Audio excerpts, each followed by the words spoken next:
Do jump in. And welcome back into the Sports Source. This segment brought to you by Tennova Healthcare. Tennova.com is where you can learn more about their Men's Health Center of Excellence.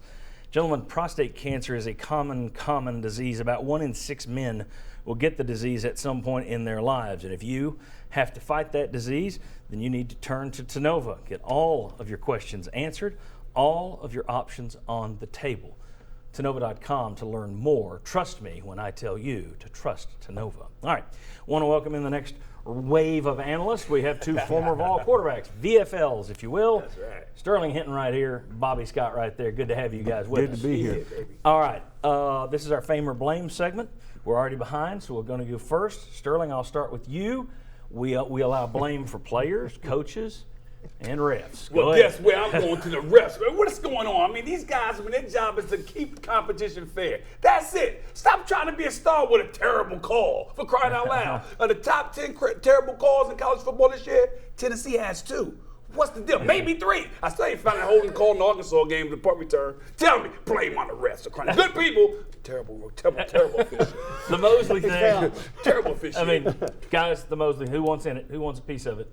That's what the replay official is for. That call is That was supposed to my be issue. overturned. How do you I mean, it miss- was a shoulder-to-shoulder hit. Jesse Palmer explained the rule like it was only with the crown of the helmet, and the targeting No, is more for the area that you do hit. Well, Yeah. if you take your shoulder and put it into a guy's helmet, that's going to be targeted. That's too. gonna be So but they may still. say that his helmet grazed the other guy's helmet, but That it was is- a terrible call. But that's the thing. If somebody gets hit hard and they're slow to get up, it's now targeting. Wow. That's what they've made it. Yeah. Well, we talked about that on this show, Yes. Chuck. You'll remember when this rule was put in, and we said that it will be a nightmare because of the automatic ejection portion of it. Right. And then they said, well, okay, we've messed that up. We're going to make that reviewable. Well, what's the point if your review guy can look at? Here's the other thing, and Musburger, it was one of the things that Musburger got right last night. Fumble. He caught it, took Yes. 3 steps. It was a fumble. That was a catch and a fumble. It wasn't a defenseless receiver. It wasn't targeting. Other than that, it was a great call. And on top of that, Mosley misses the first half of the next game, which Right. is South Carolina. See, And they're- but I think that if a referee misses a call, especially if he's reviewing it, he has to miss the next game in a couple of breaks. That's what I'm talking about. Well, the thing is, the SEC will never tell you who it is, but every year there are some guys that they don't retain, and you wonder where this one's going to be graded. But for those wondering if there can be an appeal process, Butch Jones says he's going to say everything he can. Technically, you can beg for forgiveness on any of these things. It ain't happening. That's Mosley one- will not come back. That's one good thing for Jimmy Himes having Rocky Good on his show on Mondays. He Yeah. always tells where he is. You actually stole that. I was going to give Jimmy a tease myself, and you did it. All right. I Great say on minds refs, think go alike. through 2 days. Here we go. Evan Barry, Fame. That's on the Fame side, isn't it? Balling. He has now tied with 3 kickoff returns for touchdowns in a season. That ties Willie Galt way back in 1980. Galt's career mark 7. Barry's got 3, and he's a sophomore. It's possible. All right. And real quick, too, I would add, please remember what a total team effort it is and how beautifully blocked Yes. that return Beautifully. was. Yep. On the punt return by Sutton, too. Yes. All right. Fame and blame. Who else is giving fame to, guys, or blame? I'm giving blame to Kentucky's offensive defensive line because guys, if you're going to be that chippy and that in the pile is the best you can do to get your hits in there, then guess why? That's why you get a Tennessee team pumped up to always want to beat you and drag you through the mud. So keep playing like that, the cheap shot artist group that you are, and you're always going to be continue to be beat no matter what month the game's played in. Wow. You can throw Vanderbilt in there too. All right, Fame. Yeah. Bobby, you got fame for anybody? How about Darren Kirkland? Remember the open competition at middle linebacker? What a game. That was by far, I thought, his best game of the year. Not only did he have 6 tackles, I mean, the beautiful read when he made the interception, and then I wish he could have got it in the end zone, but set up a touchdown.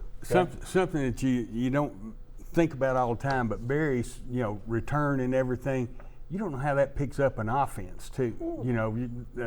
An easy 6 points, kind of sets you on a different plane. I will go ahead and throw out some pluses. Cam Sutton shut up a lot of people. There are people talking about him maybe not having a great year as a defensive back because he lost a jump ball at Alabama, basically. He looked really good yesterday. Also shut me up because I've been the guy saying, why are you using him in punt returns instead of Kamara? maybe that's why. 84-yard return, although we talked about it earlier, not like Kamara couldn't do that too. Josh Malone, UT's leading receiver in yards and catches now, really maturing. Corey Vereen, as we mentioned in the first segment. Right. Juwan Jennings, used in every way possible. He and Ethan Wolf were in on defense on a Hail Mary at the end of the first half for Kentucky. Juwan Jennings, he's being used for everything. He's our new Slash. All right, and here's your negative. I'll throw some blame. You guys never throw any blame at Tennessee. Why in the world do you run the Wildcat package and take Dobbs out, a running quarterback, to put in Jennings when you've already got an option offense with the better runner in Dobbs? Stop with the Wildcat. Nobody is amazed or scared or terrorized of that anymore. Bury it. Rip it out of the playbook. Bury it. And that's not just Tennessee. Everyone. I want the Wildcat dead. Everybody gets it now. Nobody spooks like they used to. And I agree with that. Quickly. Other than if your plays are scripted, is the only thing I could think if you want to use that at a certain time is Never. you've got it in your script. No, never. And I'll Burn give the this script. a little bit of blame. I thought they left some of their starters and key people in there a little bit too long.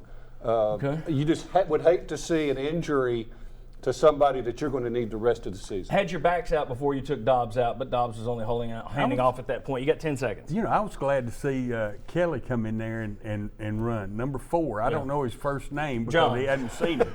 Yeah. But he looks like he's going You'd know to if be it was somebody Bobby. that'll help. I think you wound up with 10 carries for 50-something yards, so good night. Will, did you have one very quickly, 10 seconds? No, I was going to say the Okay. same thing on Chuck is it left the players in too long. I thought you should take them out a little bit early. All right, very good. We're way over. When we come back, we're going to get to your Twitter questions, but next we take the scoreboard. We'll look at the entire Tennessee team, hand out grades. Coming back on the Sports Source.